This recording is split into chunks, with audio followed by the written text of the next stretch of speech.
As the Arctic sea ice melts away at an alarming rate, access to vast oil reserves is opening up, and countries bordering the region are determined to defend their slice of the pie. The polar seabed may hold as much as 15% of the world's undiscovered oil and 30% of its natural gas. But as RT's Marina Portnaya found out, the battle for the region could take a dangerous turn.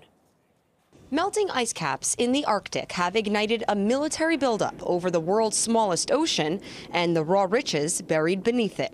The Arctic Circle is believed to contain 30% of the world's undiscovered natural gas and 15% of its oil.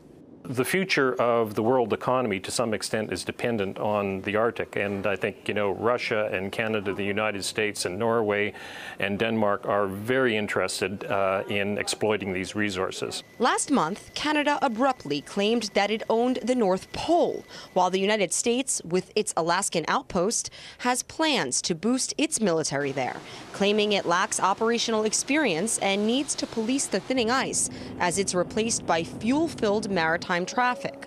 But that's not all. Actually, U.S. submarines are deployed not too far away, off the Norwegian coast.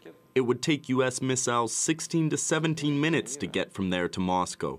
So we really hope that with all the things that have been happening in the world over the past few decades, we have put the Cold War confrontation behind us.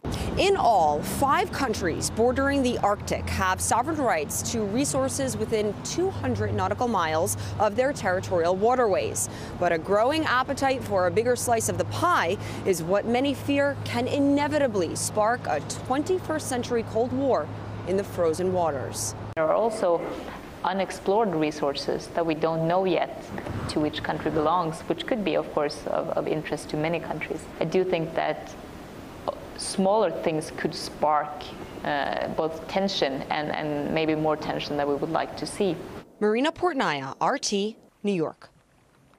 We heard earlier from Christopher Perry, a strategic forecaster and former British naval officer. He thinks clashes are inevitable in the race for the Arctic.